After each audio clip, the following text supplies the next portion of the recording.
여러분 반갑습니다.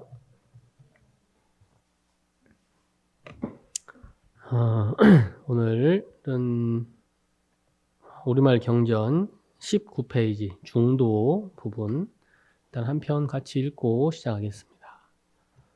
19페이지 중도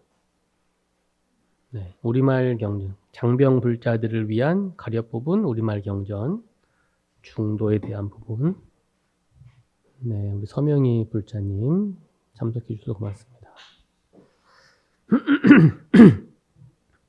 다 피셨으면 19페이지 중도 읽도록 하겠습니다. 부처님이 라자가하의 중림정사에 계실 때였다. 소나비구는 영축산에서 쉼없이 정진하다가 이렇게 생각했다. 부처님의 제자로서 정진하는 성문 가운데 나도 들어가건만. 그럼에도 나는 아직 번뇌를 다하지 못하였구나. 애써도 이루지 못한다면 차라리 집에 돌아가 보시나 하고 복지으며 사는 것이 더 낫지 않을까? 부처님은 소나의 마음을 아시고 한 비구를 시켜 그를 불러오도록 하셨다. 부처님은 소나에게 말씀하셨다. 소나여, 너는 새 속에 있을 때 검은고를 잘 탔었지? 네, 그렇습니다. 내가 검은고를 탈 때 만약 그 줄을 너무 조이면 어떠하더냐? 소리가 잘 나지 않습니다. 줄을 너무 늦추었을 때는 어떠하더냐? 그때도 소리가 잘 나지 않습니다. 줄을 너무 조이거나 늦추지 않고 알맞게 잘 조율해야지만 맑고 좋은 소리가 납니다. 부처님은 소나를 기특하게 여기며 말씀하셨다. 그렇다. 내 마음 공부도 그와 같다. 정진할 때 너무 조급하면 들뜨게 되고 너무 느긋하면 게으르게 된다. 그러므로 알맞게 하여야 하니 너무 집착하지도 말고 방일하지도 말라. 소나는 이때부터 늘 부처님께서 말씀하신 검은고의 비유를 생각하며 정진하였고 머지않아 번뇌가 다하고 마음의 해탈을 얻어 아라한이 되었다. 자바암경에서 나와 있는 내용입니다. 불교를 공부한 사람들 중에 이 비유를 모르는 사람은 거의 분명히 없을 겁니다. 중도에 대한 아주 제대로 된 또 이해하기 쉬운 비유죠. 불교는 부처님의 가르침은 어느 면에서는 어렵다고도 할 수 있는데 어느 면에서는 전혀 어렵지가 않습니다. 비유하자면 제가 요즘 이제 그 오디오북으로 책을 조금 많이 이렇게 좀 듣고 때로는 보고 이렇게 하는데 그 스쿼트라고 하는 운동이 있죠. 스쿼트 뭔지 들어보셨죠? 이렇게 내려갔다가 올라갔다 이렇게 앉았다 일어났다 하는 어떻게 보면 누구나 다 할 줄 아는 운동이라고 해요. 예를 들어서 여러분들 어린 아이들이 한참 이제 이렇게 걸음마를 걷는 아이들이 앉았다 일어날 때 보면 어떻게 하는지 혹시 한번 잘 유심히 보세요. 그러면 힘을 끙 내면서 앉기도 하고 끙 하면서 올라가기도 하는데 그 앉았다 일어났다 하는 것이 약간 스쿼트와 거의 비슷한 거라고 얘기를 합니다. 근데 스쿼트라는 운동을 할 때 발바닥의 느낌, 제가 가끔씩 여러분들 오늘도 이제 조금 있다가 잠깐 할 건데 지금 발바닥의 느낌을 한번 다리를 발바닥을 땅에 탁 대보세요. 발바닥을 탁 대세요. 둘 다. 그리고 발바닥의 느낌이 고르게 되어 있도록 한번 느낌을 딱 그대로 한번 느껴보시고 그리고 되도록 허리는 물론 등에 기대시는 것도 괜찮은데 조금 떼셔가지고 허리를 한번 딱 한번 세보시고 그 다음에 턱은 너무 이렇게 왔다가 뒤로 가지도 않고 앞으로 가지도 않게 이것도 참 비유가 요즘 참 중요해요. 비유를 하면 바로 알아들어요. 예를 들어서 어떻게 하는 거냐면 보통 우리가 정진하고 앉아 있을 때나 혹은 법회를 들을 때에도 이와 같이 하시면 좋은데 고개를 끄덕여 보세요. 여러분들 그 버스 다들 타보셨죠? 버스 타고 졸 때 그때 딱 그 느낌입니다. 무슨 말이냐면 버스 타고 졸 때 앞으로 내려가면 어떻게 돼요? 떨어지고 뒤로 가면 또 뒤로 뭐 넘어가잖아요. 그러니까 어떻게 해요? 아주 미묘한 밸런스로 이렇게 탁 잡혀 있죠. 그 느낌을 한번 생각해 보시고 고개를 내 머리를 우리들 그 뒤쪽에 있는 척추 어딘가 1번에 탁 올려놓는다고 생각을 해 보시면 느낌이 오실 겁니다. 뒤로 가다가 그래서 내가 여기에 특별하게 큰 힘을 주지 않아도 고요하게 이렇게 있는 그 순간. 네. 그러니까 힘을 줄 필요가 없는 거예요. 가장 중요한 겁니다. 제가 이 얘기를 왜 하냐면 스쿼트를 할 때에도 무엇인가 억지로 애쓰거나 힘을 잘못 쓰면 안 좋은 일이 있다고 그래요. 불교 수행도 마찬가지입니다. 그러니까 잘 배울 필요는 있지만 또 그것에 너무 또 집착하고 애착하면 그것 또한 좋은 게 아니에요. 그래서 모든 경전에서 다 얘기하는 것이 때로는 왼쪽을 얘기했다가 때로는 오른쪽을 얘기하는데 둘 다 틀리거나 둘 다 늘 맞는 것도 아니라고 하는 게 그래서 어렵다고 하는 거죠. 근데 그 이유를 들어보면은 부처님께서 얘기하셨던 '아 중도에 대한 설명이구나.' 단순히 우리가 이 목에 대한 밸런스도 너무 떨어지지도 너무 올라가지도 근데 사람마다 다 어때요? 체력이 다르고 환경이 다르기 때문에 누구는 쪼끔 더 이렇게 해야 편한 사람이 있고 누구는 쪼끔 내려가야 편한 사람이 있죠. 그러니까 완벽하게 모두가 다 통일되어 있는 가르침이 있는 것이 아닌 이유가 사람마다 마음이 다르고 체력이 다르고 환경이 다르고 이 거의 지금은 예전에는 뭐 60억 인구라고 했는데 지금은 거의 70억, 80억 인구 거의 이제 90억 인구까지도 얘기를 하던데 이처럼 인구가 많아지는 만큼 수행도 그만큼 달라질 수밖에 없겠다라는 생각을 하면서 그래서 부처님께서는 여기 나와 있는 것처럼 너무 조이지도 너무 풀지도 않도록 해야 된다라는 이야기를 하셨던 것이 아닌가. 그래서 중도의 가르침은 이 중도의 가르침만 여러분들이 잘 가지고 있으면 어떻게 보면은 불교에 대한 많은 부분들이 결국에는 이 중도를 설명하는 부분이기 때문에 이해하기가 쉽지 않을까라는 생각을 하면서 중도는 가장 기본이 되면서도 어떻게 보면은 요것만 잘해도 된다라고 하는 이야기를 말씀을 드립니다. 자, 자 그러면 이왕 오늘 지금 발바닥에 대한 느낌부터 같이 했으니까 요거 오늘도 잠시 우리 바디 스캔을 간단하게 하고 오늘도 시작하겠습니다.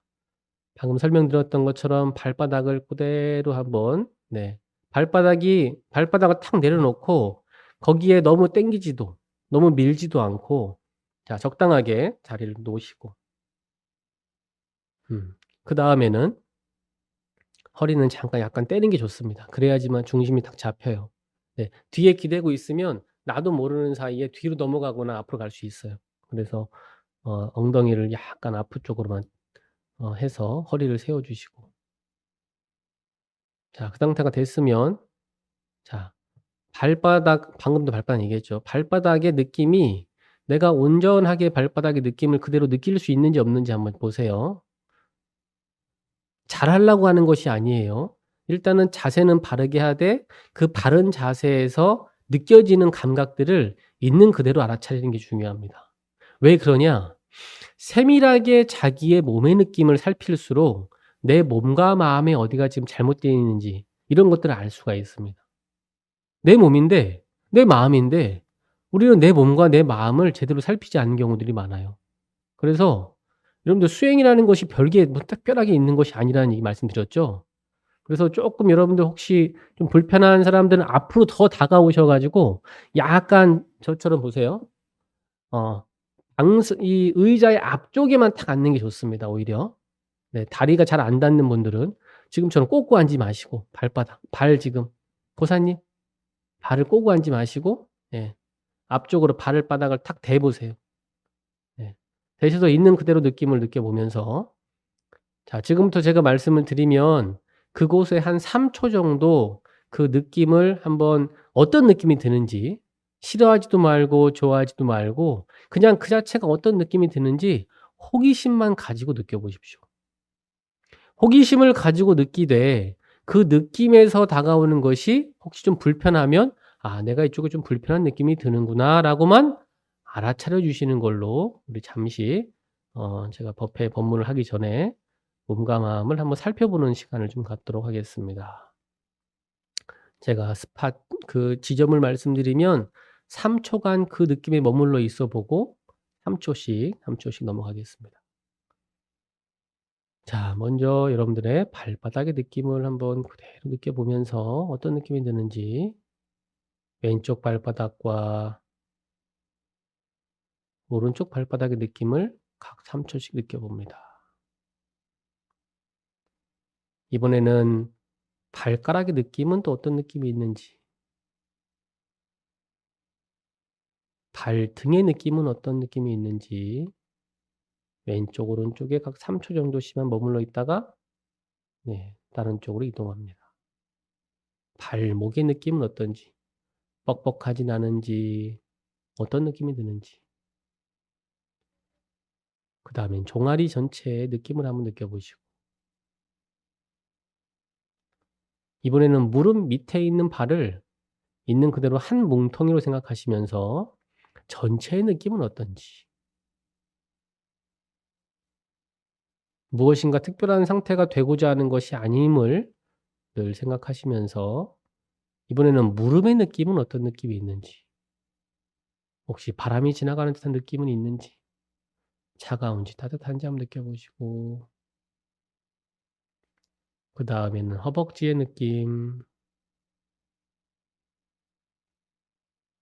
왼쪽과 오른쪽, 골반의 느낌은 또 어떤 느낌이 있는지 한번 호기심을 가지고 한번 느껴보시고 엉덩이의 느낌, 지금 의자에 앉아 있기 때문에 왼쪽과 오른쪽이 눌림이 있는데 왼쪽이 조금 더 눌림이 느껴지는지, 오른쪽에 조금 더 눌림이 있는지, 내가 억지로 지금 애를 쓰거나 힘을 들이고 있진 않은지 한번 느껴보시고 엉덩이까지 느꼈으면 이번에는 몸에서 엉덩이 아래쪽에 있는 모든 하반신의 느낌을 뭉텅거리 느낌으로 숨을 들어 마시고 내쉬고 하는 가운데에서 그 느낌이 어떤 느낌이 있는지를 느껴보시고 혹시 무엇인가 내가 애쓰고 있거나 힘을 들이고 있거나 결리거나 그런 데가 있다면 그곳을 의도적으로 한번 힘을 빼 보셔도 좋습니다. 엉덩이 전체의 고관절부터 모든 느낌을 느껴보시고요. 그다음에는 등으로 올라와서 등의 느낌 중에 불편한 곳이 있는지 살펴보시고 등의 느낌을 느꼈으면 이번에는 가슴과 배, 이 우리 상체 중에 앞에 있는 부분의 느낌을 한번 느껴봅니다.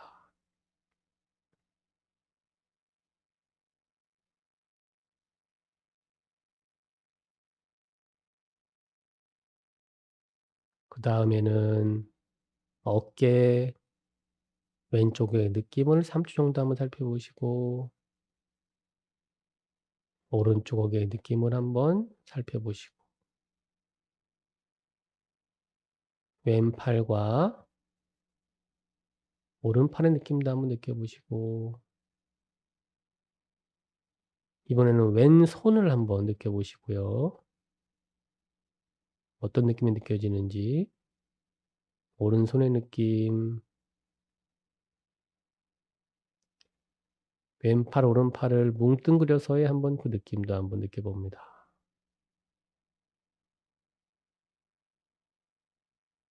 자, 팔의 느낌을 다 그대로 한번 느껴봤으면 이번에는 목 아래에 있는 몸 전체를 하나의 어떤 느낌으로 느껴보시면서 몸 전체가 어떻게 느껴지는지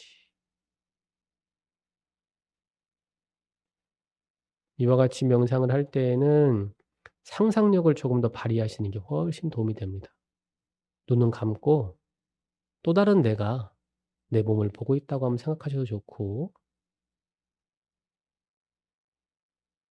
다 느낌을 느꼈으면 이번에는 머리 끝으로 한번 이동하겠습니다. 머리 끝의 느낌이 어떤 느낌이 있는지 머리의 느낌을 한번 느껴보시고 이마, 눈썹,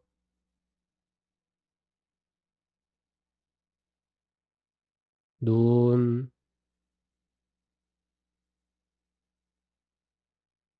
코, 미간의 느낌도 한번 느껴보시고 인중, 어딘가 힘이 들어가 있거나 애쓰는 곳이 있다면 의도적으로 한번 힘을 툭 하고 내려놔 보시기 바랍니다. 윗입술, 혀, 아랫입술, 양볼, 양귀,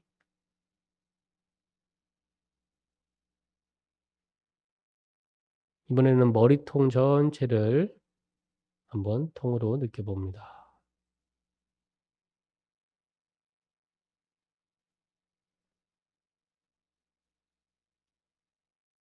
자, 이제는 또 상상을 해 보시는 겁니다.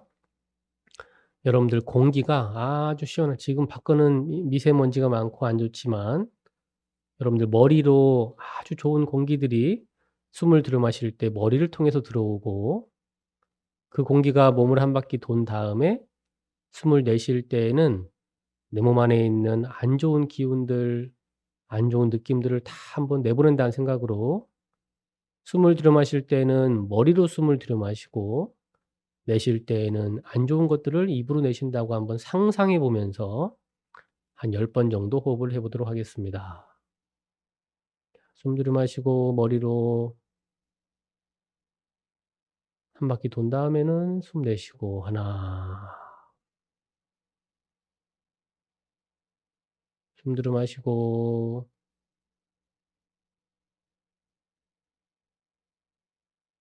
숨 내쉽니다. 둘.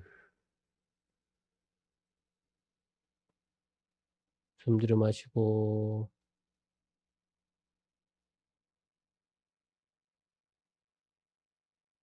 셋.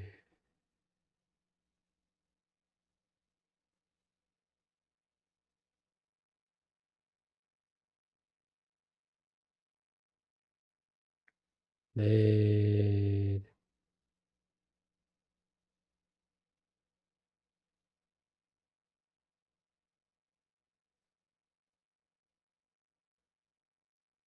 다섯.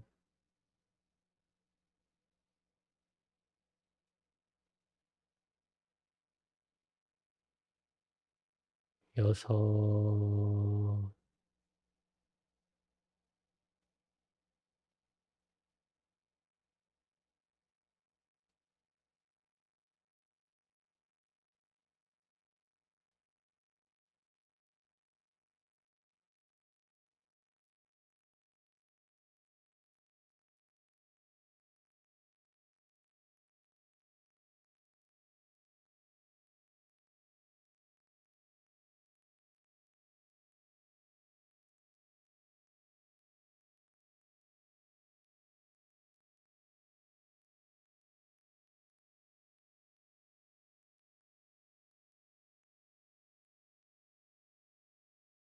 열.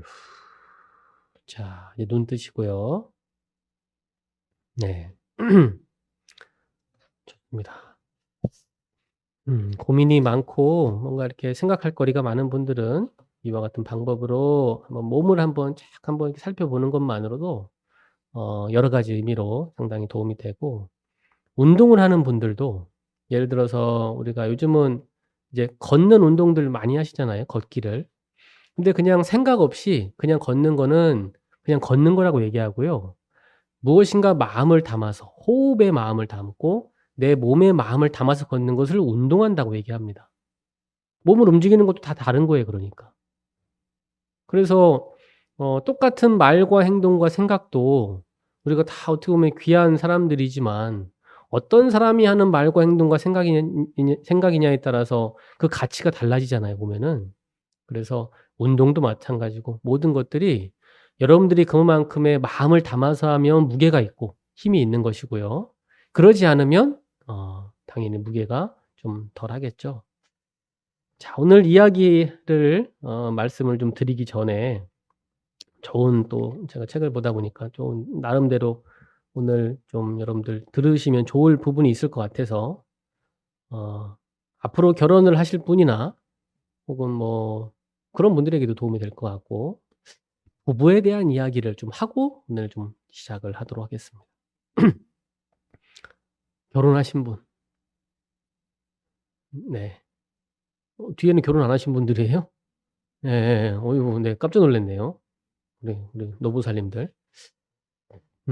결혼 참 중요한데 지금은 또 확실히 시대라고 하는 건 늘 변하고 있죠. 예전에는 결혼을 하지 않으면 뭔가 이렇게 문제가 있는 사람처럼 이제 생각이 들었던 시대였다면, 지금은 이제 선택의 시대로 조금 바뀌었던 것 같고요.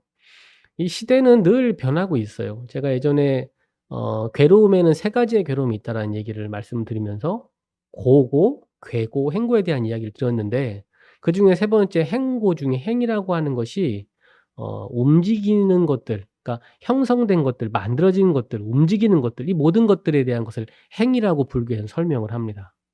그래서 여러분들 삼법인 중에 재행무상을 얘기할 때 그 행자가 형성되고 움직이고 만들어지고 지나가고 이런 모든 것들에 대한 총합이라고 말씀을 드렸는데, 어쨌든 생각해 보면 진짜 모든 것들은 변하고 있어요. 여러분들 예전에 그 아침 인사가 한 거의 한 20년 이상 지난 것 같은데 이제는. 예전에는 아침 인사가 뭐였어요? 어른들한테 여러분들 아침에 딱 뵀으면 뭐라고 하셨어요 그러면? "진지하셨어요." 이렇게 얘기했죠? 그 말이 무슨 말이에요? 먹을 것이 중요했기 때문에 "진지 드셨어요."였죠. 지금 뭐라 그래요? "안녕히 주무셨어요."라고 하잖아요. 지금 뭐가 중요한 거예요? 잠자는 게 그만큼 중요해진 시기가 됐죠. 그래서 "강령하셨어요." 뭐 "안녕하셨어요." "안녕히 주무셨어요." 이러한 시대적으로 지금 많은 사람들이 쓰고 있는 단어들을 보면 거기에서 지금 현재 사람들의 어떤 마음을 볼 수도 있습니다. 심지어는 여러분 뭐 드라마 아니면은 영화 어떤 것이든 무엇인가 그 시대에서 유행하고 있는 것들을 잘 생각해 보면 지금의 대부분의 많은 사람들이 뭐를 중요하게 여기는지가 그 하나만 보더라도 드러나는 경우들이 많아요.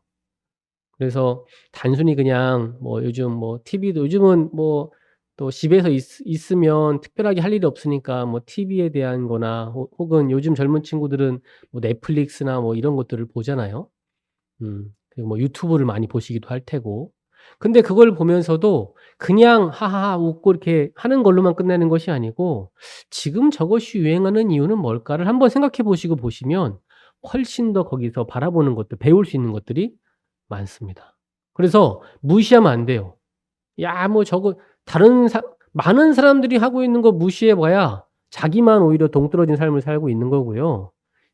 그래서 그것이 왜 유행하는지, 왜 어 지금은 이제 좀 시대가 또 변하긴 했는데 한동안 그 먹방이 참 유행했던 시기가 있었죠. 먹방이 뭔지 아세요? 먹는 방송이에요. 방송에 특별한 걸 하는 게 아니고 방송을 보면은 먹는 것만 하고 있어. 근데 그것이 왜 유행해졌냐? 지금 현재에 있는 많은 사람들이 어떻게 보면 뭐 지금 코로나 시대도 같이 연결돼 있지만 먹는 거에 대한 즐거움이 상당히 큰데 혼자 먹을 때는 아무래도 제대로 차려 먹기가 어려우니까 그걸 통해서 대리만족했던 경험들이 있어서 그것이 한참 유명해졌고, 그래서 그거에 대해서 또 유명해지다 보니까 뭐 한동안은 누가 많이 나왔어요? TV 방송에 이런 데? 셰프들이 많이 나왔죠. 그러니까 이것처럼 그 시대를 설명하는 겁니다. 그때 나오는 드라마, 영화 혹은 뭐 유행하고 있는 뭐 책 이런 모든 것들이 그 시대를 어떻게 보면 설명하고 있는 좋은 도구가 돼요. 그렇다고 해서 '아 다른 사람들이 다 하니까 나도 똑같이 해야겠다.' 굳이 그럴 필요는 없지만 궁금해하면 그만큼 배우는 것이 많고, 많은 사람들 뭐 이거는 사업하는 사람들한테도 중요합니다. 왜냐? 시대를 읽어야 사업을 잘하겠죠. 공부하는 사람들도 중요해요. 지금의 시대 사람들이 예를 들어서 아직까지도 제가 예전에 한번 그런 말씀 드린 적이 있는데 어 땅에서 만들어진 거를 먹고 자랐던 시대들, 예를 들어서 땅을 통해서 경작하고 거기서 뭐 농작물을 뭐 만들고 했던 시대의 사람들은 누구 말을 듣는 게 도움이 됐냐면 전에 있던 분들의 어른들의 말, 아버지, 어머니, 할아버지, 할머니의 말을 듣는 게 상당히 중요했습니다. 왜 그럴까요? 그 땅에 대해서 가장 잘 아는 사람은 누구예요? 그동안 많은 세월을 그 땅에다가 투자를 했던 사람들이 제일 잘 알아요. 그런데 지금의 시대 사람들한테는, 제가 젊은 우리 어머니들한테도 그런 얘기를 많이 드리는데, 지금의 삶을 살고 있는 젊은이들은 부모 말을 들으면 100% 망한다. 왜 그러냐? 부모와 할머니, 할아버지들이 살았던 시대가 아니죠, 지금은. 엄청나게 빠른 속도로 변하고 있는 시대에서는 그분들 말을, 물론 어느 정도 들어야 되긴 하겠지만, 그분들 말을 맹신하고 그렇게 사는 것이 바른 삶이라고 생각하면 지금은 절대로 행복할 수 없을 수도 있다라는 이야기를 꼭 해 드립니다. 이처럼 시대가 변하고 우리 모든 것들이 변하고 있는, 더군다나 더 빨리 변하고 있는 시대가 됐습니다. 그런데도 불구하고 이 참 부부라고 하는 것들, 혹은 결혼이라고 하는 것들은, 물론 이것도 많이 변했지만 아직까지도 우리들에게 참 의미가 있는 거고, 지금도 많은 또 이제 쌍들이 결혼을 또 하고 있죠. 근데 결혼에 대해서 뭐 제가 이렇게 드릴 말씀은 좀 아니긴 하지만, 어쨌든 이제 공부를 하다 보니까 인간의 어떤 삶의 모습들 중에서 우리가 관혼상제라고 하는 부분들이 중요합니다. 아마 이거는 앞으로도 중요해질 것 같아요. 그래서 쪼끔만 여러분들 보여주기 위해서 얘기를 하고 싶어요. 음. 철학자이면서 화가라고 하는 칼릴 지브란이라는 사람이 결혼의 서라고 하는 책에서 이런 이야기를 했답니다. 한번 들어보세요. "사랑하는 사람 사이에 바람이 다니는 길을 두어라. 사원의 기둥도 떨어져 서 있다. 사이프러스 나무와 전나무는 서로의 그늘에서 자라날 수가 없다." 우리는 보통 여러분들 사랑하면 어때요? 사랑하면 아마 특히나 젊은 사람들일수록 그런 마음들이 더 많을 텐데, 아마 인생을 거의 이제 황혼기에 정도 이렇게 경험하신 분들은 다들 이제 아마 고개를 끄덕이실 겁니다. 뭐가 필요하다? 서로의 사이, 거리가 필요하다. 이런 것들 많이 경험을 하실 거예요. 근데 여기서 이제 바로 이제 그런 이야기를 합니다. 여러분들, 우리가 삶의 많은 부분들은 혼자 있는 시간들이 상당히 많은 것 같습니다. 그리고 대부분의 그 시간들은 결국 누구 거예요? 내 거죠. 그러니까 사랑하는 사람이 생기면 물론 그 사람의 많은 것들을 알고 싶고 궁금하고, 뭐 그 사람과 함께하고 싶은 것은 당연하지만, 우리는 대부분 다 무엇을 꿈꾸냐? 우리는 개개인은 자기 자신은 자유를 꿈꾸면서 다른 사람한테는 뭐를 주지 않아요? 자유를 주지 않는 경우들이 많죠. 그럼 뭐가 일어나요? 당연히 집착이 있고 괴로운 마음이 있죠. 그래서 사랑과 애착은 쪼끔 다른 것 같다는 생각을 하면서 요것만 간단히 설명하고 이제 오늘 이야기를 좀 하도록 하겠습니다. 그래서 이제 어떤 한 스님께서 부부 사이를 좋게 하는 7 가지의 조언을 얘기하셨는데, 고것만 설명을 좀 하겠습니다. 첫 번째, 좀 자유롭게 내버려 두랍니다. 네. 누가 그래요. 아니 너무 자유롭게 하면 일단 뭐 결혼을 했을 때 서로 자유롭게 하지 않으면 떠나가 버리지 않을까라고 하는 두려움을 갖게 되겠죠. 근데 이제 방만 하고, 방이란 것, 예를 들어서 그 사람의 신경을 어떻게 보면은 이제 그 사람을 이렇게 조금 자유롭게 놔두는 것이, 뭐 그러면 '혼자 사는 게 낫지 않느냐.'라고 하는 생각이 있는데, 잘 생각해 보면 여러분, 누군가를 집착하고 애착한다고 해서 떠나야 될 사람이 떠나지 않는 경우들은 거의 없는 것 같습니다. 그러니까 차라리 우리가 사는 동안, 관계를 맺는 동안, 그러니까 우리가 이 부모와 자식 간의 관계는 몇 촌이에요? 몇 촌이라고 하죠? 1 촌인가요? 그런데 부부와 부부 관계는 몇 촌이에요? 1 촌인가요? 부부도? 아, 무촌이라고 그래요? 그럼 좀 다른데 이거는. 다른데. 부부와 부부는 서로의 어떤 합의에 의해서 결혼을 해서 만나서 사는 관계죠. 그쵸? 그러니까 합의가 깨지면 어떻게 되는 관계예요? 남남이잖아요, 남남. 근데 자식과 부모의 관계는 합의에 의해서 관계가 만들어진 게 아니잖아요. 그래서 어찌 보면 부부와 부부끼리가 서로 더 조심해야 된다는 얘기를 하는 이유가 그겁니다. 아니 언제든 합의가 깨지면 이혼할 수 있는 만나지 않아도 되는 남남이니까 얼마나 조심해야 되겠어요. 그렇다고 이렇게 얘기하면 "자식은 함부로 해도 되냐?" 이런 식으로 얘기하시면 절대 안 되고, 그래서 한편으로는 어느 정도 서로를 조금 거리를 두면서 어 시간과 공간을 주는 게 참 중요한 것 같습니다. 그래서 이제 뭐 여기는 뭐 우리 젊은 친구들이 특히나 그런 생각으로서 여자친구를 만날 때에도 여자친구의 시간과 공간을 한편으로는 물론 너무 이렇게 멀어지게 하면은 싫어할 수 있지만 적당한 거리감을 두는 것이야말로 적당한 긴장감이 생기고 그럴 때 서로 간에 조심할 수 있게 된다. 우리는 희한하게 자기와 친한 사람이면 더 함부로 해요. 너무 이상한 것 같아요.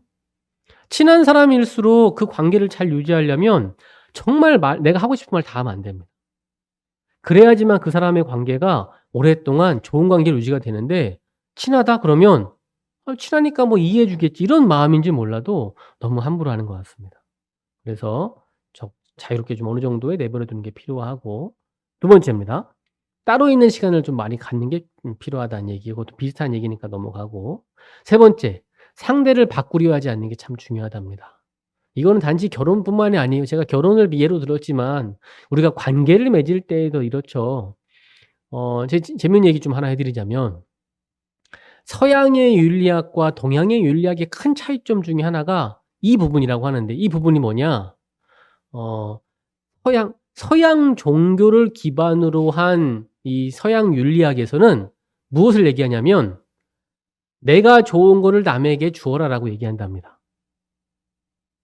예를 들어서 내 종교가 좋으면 어떻게 해라? 남들한테 그 종교를 자꾸 알려주고 이렇게 해라. 내가 좋은 게 있으면 남들한테 갖다 주어라. 이런 식이 서양 서양 종교를 기반으로 한 윤리학이래요. 좋은 거예요, 나쁜 거예요? 좋은 거죠. 그쵸? 네. 자, 그런데 잘 들어보세요. 이걸 들어야지 이해가 돼요.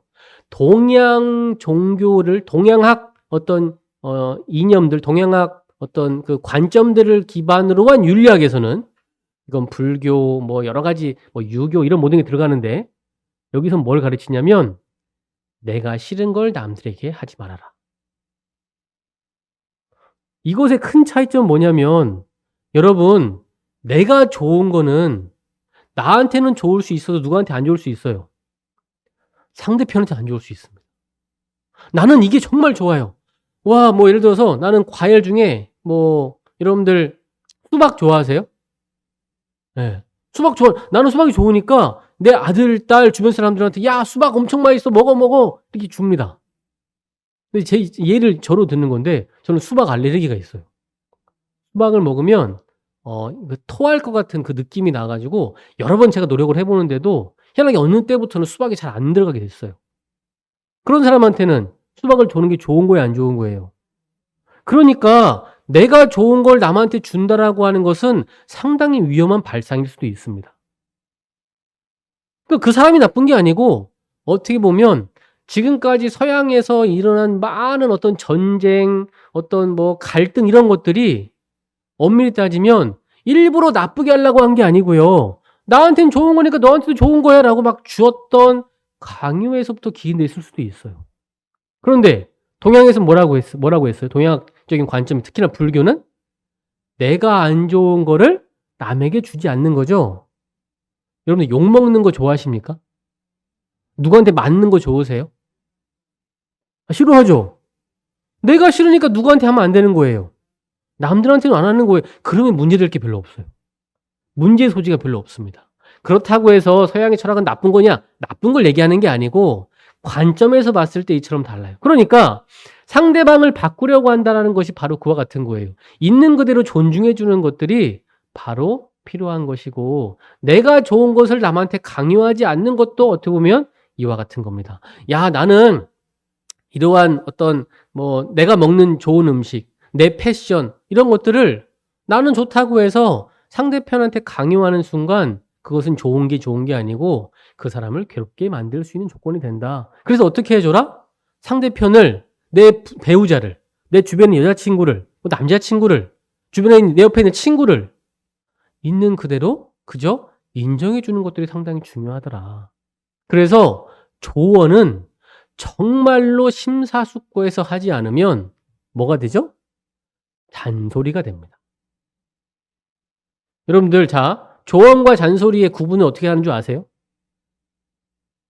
조언과 잔소리의 구분 크게 봤을 때 여러분들 자식들한테 우리는 뭐 한다고 그래요? 조언한다고 하죠. 그쵸? 여러분들 생각으로는.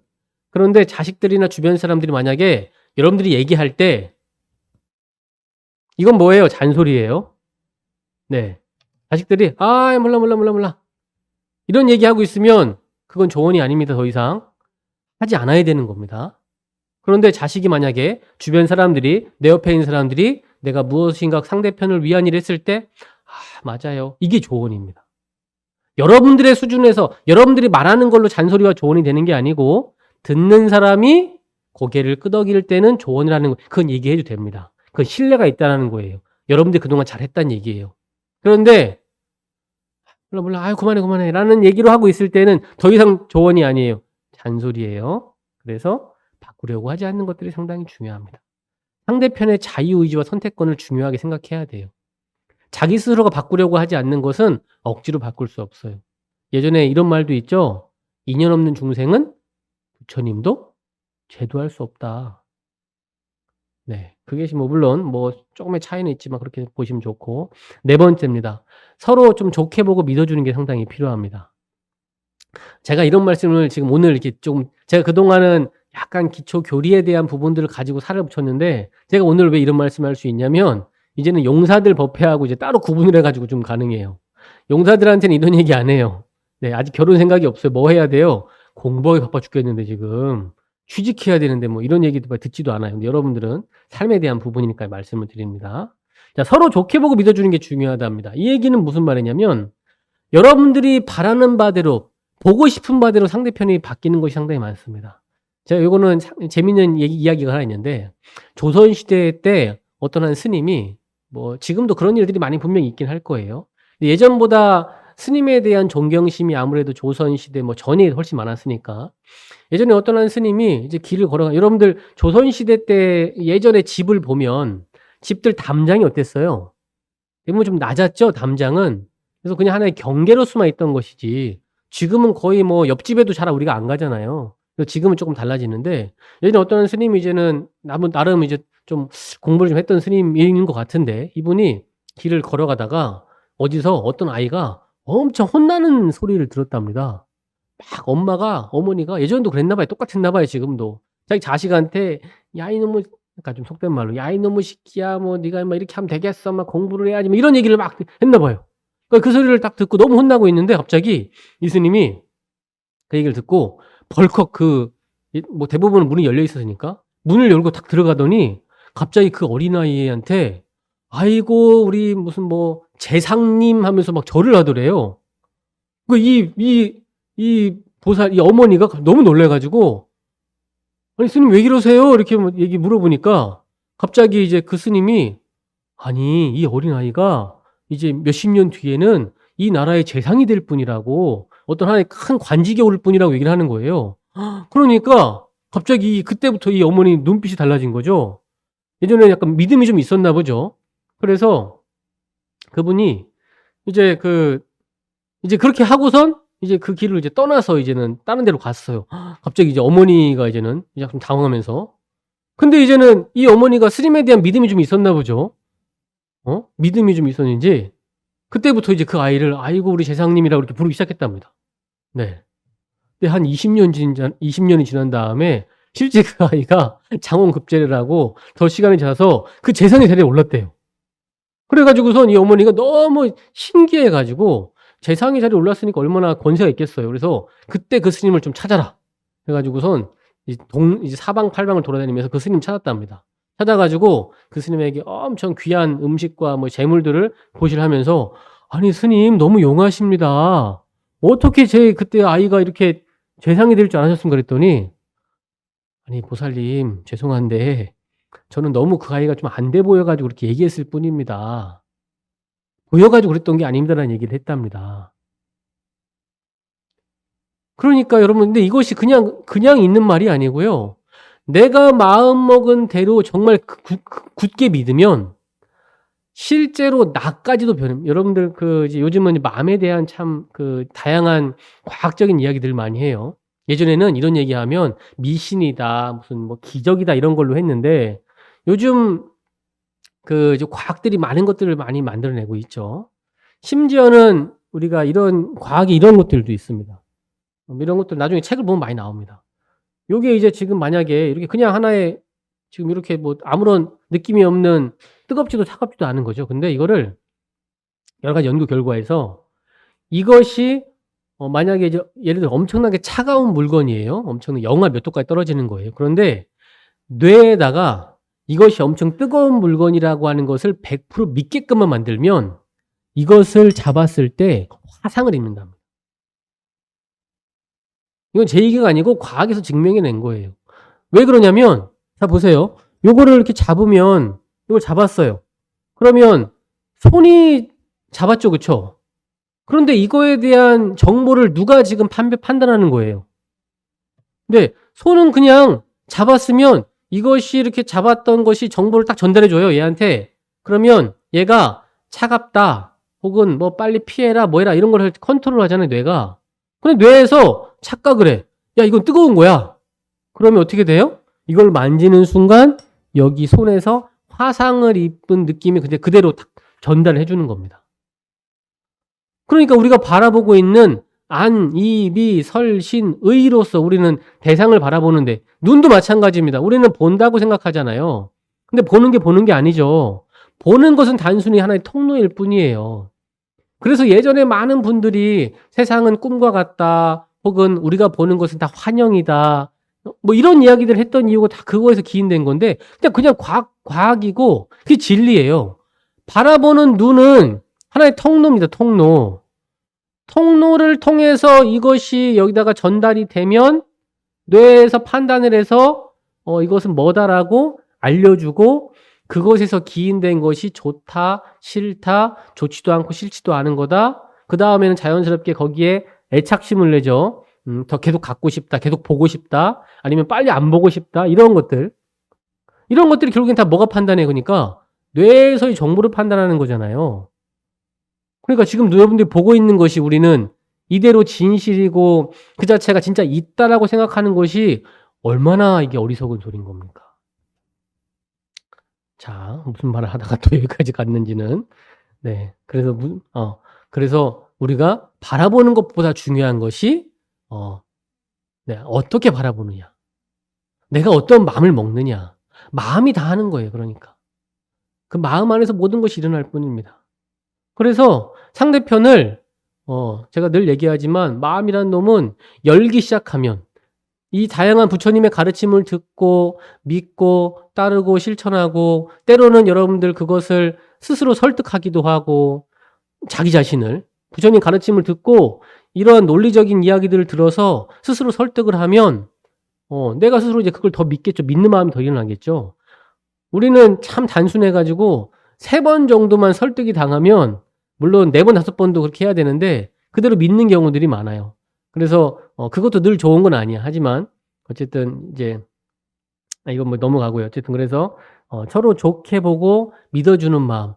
내 옆에 있는 사람이 정말 나한테 정말 감사한 사람이고 좋은 사람이다라고 하는 마음을 먹는 것만으로도 상대편들이 되고 그래서 여러분들도 수행이 별게 아닙니다. 적어도 하루에 한 번은 내가 내 옆에 있는 사람들을 내 지인을 내 남편을 내가 사랑하는 그 사람을 어떻게 오늘 하루 한번 행복하게 해줄까 라는 마음가짐을 먹는 것만으로도 그 작은 행동 하나만으로도 분명히 많은 것이 분명히 달라질 것입니다. 자, 4번째 했고 5번째는 이것도 상당히 참 요거를 제가 보면서 이게 결국엔 수행이다라는 생각을 했는데 언젠가는 헤어진다라는 것을 우리가 기억하는 게 참 중요하답니다. 옛날에 법륜 스님이 이런 얘기를 했어요. 요거 좀 재미있는 얘기예요. 법륜 스님이 어떤 얘기를 했냐면 그 장례식장에 가서 우는 사람들은 다 이기적인 사람들이다. 무슨 소리예요? 이건 약간 좀 너무 너무 이렇게 우는 분들을 한 거잖아요. 근데 그 스님이 뭐라고 했냐면 자 한번 잘 생각해 보세요. 장례식장에 가서 돌아가신 분을 이제 유족들 중에 예를 들어서 남편이 돌아가셨다. 그러면 와이프 아내가 있을 거 아니에요?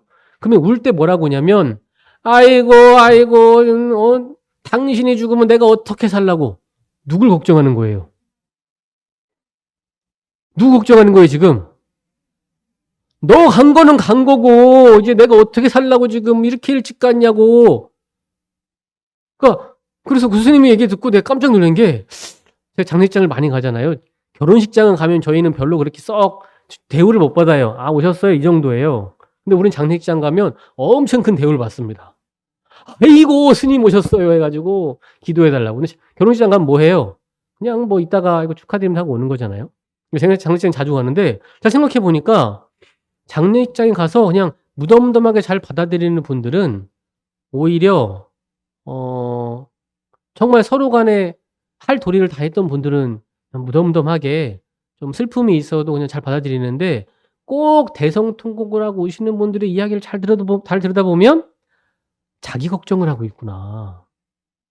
아니 돌아가신 분이 좋은 곳에 가시고 이제 우리가 불교에서 얘기하고 있는 미움, 욕망, 괴로움 다 내려놓고 자식들 걱정도 그만하고 "좋은 곳에 잘 가세요." 이렇게 기도하는 것이 어떻게 보면 더 중요할 것 같은데 "아이고, 아이고." 하는 분들을 보면 다 자기 걱정을 하고 있어요. 그래서 깔끔하게 일침을 놓는 것이 우리 스님께서 아니 그분들이 만약에 그래 가지고 이런 얘기들을 많이 한대요. 예를 들어서 평상시에 곡차를 많이 하셨다. 그러면 곡차 많이 드신 분들 한테 뭐라고 얘기하냐. "아이고 내가 그러니까 좀 속된 말로 "너가 이렇게 일찍 갈 줄 알았으면 그냥 술이라도 그냥 먹게끔 할 걸 그랬다." 하면서 네 오히려 평상시에 네. 네. 평상시에 이렇게 잘 못했던 것들에 대한 이야기를 한대요. 그러니까 평상시에 그 사람이 나한테 못되게 했으면 그 사람 걱정을 해 준대요, 평상시에. 그러니까 평상시에 그 남편이 자기가 잘 못했으면 오히려 그 사람 걱정을 해 주는데 평상시에 그분이 정말 잘했던 사람이라면 누구 걱정을 한다? 내 걱정을 하더라. 얼마나 이기적이냐 그러니까. 자 그래서 네. 여러분들 한번 생각해 보세요. 내가 이제 우리는 어쩔 수 없이 언젠가는 내가 사랑하는 사람들을 다 떠나 보내야 되죠. 그런데 내가 상대편의 걱정을 해줄 것인가? 좋은 곳에 잘 가시라고 마음을 먹을 것인가? 네. 어쨌든 뭐 좀 재밌으라고 얘기 말씀을 드렸고 그거에 대한 이야기 결혼도 그렇고 관계도 우리는 늘 한편으로 잠깐 만나고 떠날 관계입니다. 100 년이라는 세월을 우리가 산다고 했을 때 100년 참 우리는 긴 것 같다고 생각하고 엄청 시간이 많이 남은 거라고 생각을 하죠. 근데 여러분들 20대 언제였어요? 한번 20대 때로 생각하면 금세 그때로 돌아가죠. 젊었을 때 그때. 10대 때의 그때. 뭐 30 대, 40 대도 마찬가지입니다. 근데 어때요? 지금 생각해 보면 지금의 현재 나의 모습들이 과거에 어떤 누군가가 늘 바랬던 지금의 모습이라는 얘기가 있어요. 내가 보내는 오늘의 하루가 그냥 보내고 있는 하루가 누군가에는 그토록 바람하지 못했던 하루다 이런 얘기들도 있기도 합니다. 그런 거 보면 떠날 것을 늘 생각하면 헤어진다라는 것을 늘 생각하면 쪼끔 더 구체적으로는 죽음에 대한 것들을 늘 생각하면 많은 것들을 쪼끔 더 여유롭게 쉽게 쪼끔 가볍게 이렇게 지낼 수가 있을 것 같습니다. 더군다나 내 남편도 마찬가지죠. 내 부인도 마찬가지입니다. 내 부모도 그래요. 음. 부모에 대해서 혹시 미워하는 마음이 들고 쪼끔 괴로운 마음이 혹 있는 사람들도 있어요. 그런데 그분들도 한번 생각해 보세요. '언제까지 같이 있는 것이 아니다.' 물론 지금의 괴로운 마음들은 과거의 나의 어떤 하나의 선택에 아니 과거의 환경이 영향이 있을 수 있습니다. 그런데 앞으로는 어때요? 여러분들이 더 훨씬 힘도 세고 더 에너지도 많죠. 그래서 여러분들의 선택에 의해서 되는 것이다. 그래서 지금의 시간이 소중한 것을 깨닫기를 바랍니다. 여섯 번째입니다. 모든 관계는 내 마음 같지 않기 때문에 어쩔 수 있다. 힘들 수밖에 없다. 이것을 인정해라. 제가 이제 가끔씩 설명드리는 관계와 관계, 사람과 사람은 이 만나는 것이 하나의 세계와 하나의 세계가 만난 것 같다. 여러분들 하나의 세계가 가득 꽉 차 있는 세계와 이 세계가 만났어요. 그럼 어떻게 되겠어요? 부딪히겠죠. 소리가 나겠죠. 시끄럽겠죠. 아프겠죠. 그래서 저한테 한 번씩 이제 뭐 이렇게 결혼할 사람이라고 해서 오고 뭐 이런 사람들한테 제가 꼭 하는 얘기가 "많이 싸워야 된다." 이런 얘기를 해요. 그러면은 "아이 웬 비난을 하시냐."고 그렇게 얘기를 하는데, 많이 싸운다는 얘기는 서로의 어떤 가치관, 지금까지 살아왔을 때의 관념, 생각 모든 것들이 서로 이야기를 많이 통해서 서로 갈고 닦으라는 얘기인 겁니다. 세계와 세계가 부딪히기 때문에. 그래서 우리의 관계가 행복하고 좋을 거라고만 생각하면 절대 안 되고, 당연히 모든 관계는 세계와 세계가 만들어지는 거기 때문에 힘들 수밖에 없다. 그래서 인정하고 잘하려고 하는 노력이 필요한 것이다라는 생각을 해 주면서 어 '관계를 인정하는 것이 중요하다.'라고 하는 것들. 그래서 제가 이제 고거와 관련된 재미있는 이야기가, 연애와 결혼은 참 다르다는 얘기를 해 주는데, 연애는 좋을 수밖에 없어요. 왜 좋을 수밖에 없냐면 좋은 것만 보여주니까. 그런데 결혼은 어때요 여러분 살아 보니까? 나쁜 거 아니에요. 나쁜 게 아니고요. 습관의 만남이에요, 습관의 만남. 심지어는 화장실 변기 뚜껑을 올리고 볼일을 보느냐 내리고 보느냐. 그렇죠. 그리고 치약 어때요? 치약도. 밑에서부터 자르냐 위에서부터 자르냐. 그동안 살아왔던 습관의 만남, 아까 제가 관계는 세계라고 그랬잖아요. 그러니까 세계가 뭐냐? 습관이 습관. 이 사람의 습관과 이 사람의 습관, 자는 습관, 뭐 여러 가지 습관들이 다 어때요? 잘 모르잖아요. 그래서 습관의 만남이기 때문에 당연히 싸울 수밖에 없다라고 하는 것들이 있고요. 마지막입니다. 마지막 7번째는 여러분들의 자신의 행복을 이루는 것이 참 중요하다. 상대편이 행복하기 전에 내가 스스로 행복할 때, 내가 행복해야지만 상대편한테 행복을 줄 수 있습니다. 그래서 여러분 스스로도 행복을 받아본 놈이 행복을 줄 수 있어요. 제가 이거와 관련된 참 이제 한편으로 좀 이제 좀 마음에 울렸던 게 있었는데, 이건 이제 부모와 관계인데, 미국의 어떤 한 심리학자가, 심리학을 연구했던 교수니까 엄청 나름대로 공부를 많이 했던 분이잖아요. 그런데 이 어머니와 관계가 너무 안 좋았답니다. 여자분이었는데 이분이 뭐 책도 많이 쓰고 많이 했는데, 이 어머니에 대한 가장 트라우마가 뭐였냐면, 가장 어렸을 때 기억 중에 가장 기억에 남았던 것이, 자기가 이제 목욕을 할 거라고 생각해서 이제 화장실로 들어갔는데 아무리 기다려도 자기 어머니가 안 오더래요, 화장실로. 그래 가지고 거기서 그냥 울면서 나왔던 것이 자기 최초의 어머니에 대한 기억이라는 거예요.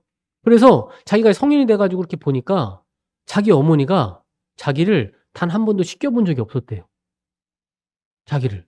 그래서 '야, 나의 어머니는 나를 사랑하지 않는구나.' 뭐 이러한 것으로 막 수없이 많은 그런 트라우마가 있었다는 거예요. 그래서 그걸 극복하려고 심리학과도 갔었고 이렇게 살았는데, 근데 시간이 지나서 이제는 그 어머니가 자기 스스로 이렇게 몸을 거늘 수 없는 상태가 딱 돼 가지고 자기 자식들 중에 어느 누구도 같이 살 수가 없어서 결국 자기가 쪼끔 환경이 나았는지 자기 집으로 모시고 왔대요.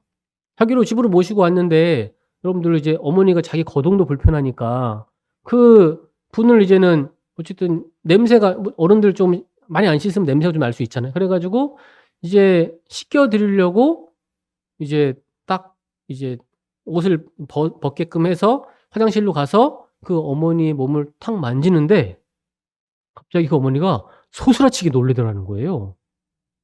그래서 '이게 무슨 일인가?' 싶었더니, 그때 그 어머니가 뭐라 하냐면, 나도 내 어머니가, 자기 엄마가 자기 몸을 씻겨 준 적이 없던 거예요. 그때가 처음 타인이 자기 몸을 만진 거야.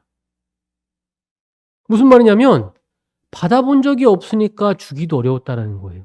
그때 서로 간에 얼싸안고 울면서 그동안 있었던 많은 그런 서로 간의 어떤 벽들이 다 허물어졌다는 얘기를 어떤 책에서 회고를 쓰면서 했더라고요.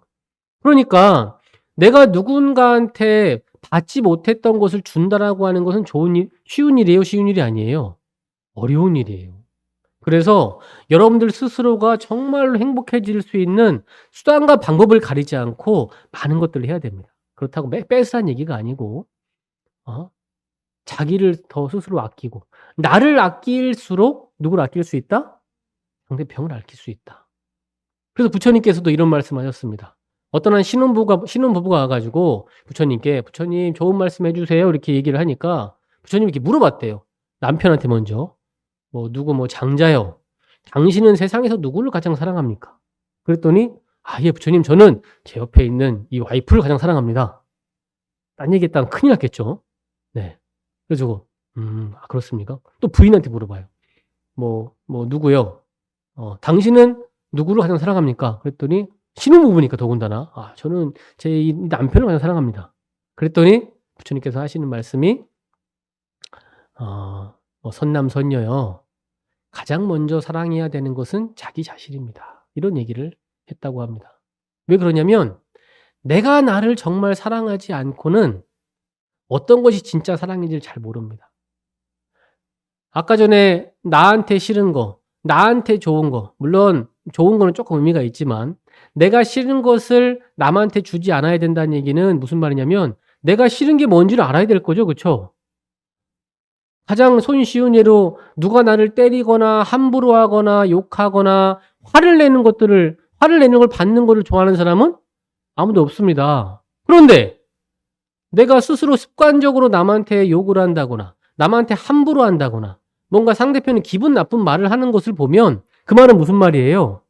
내가 그것을 싫어한다고 하는 것을 알아차리지 못한 얘기랑 똑같은 거예요. 그래서 할 수 있는 거예요. 그래서 마지막 7번째가 여러분 스스로 행복을 이루시고 또한 내가 행복한 것을 변하면 여러분들의 주변 사람들, 배우자들, 관계를 맺고 있는 사람들이 다 행복해진다라는 이야기를 드립니다. 죄송합니다. 네. 다른 거 하려고 했다가 또 요거 가지고 또 오늘 또 시간이 다 벌써 40분까지 갔네요.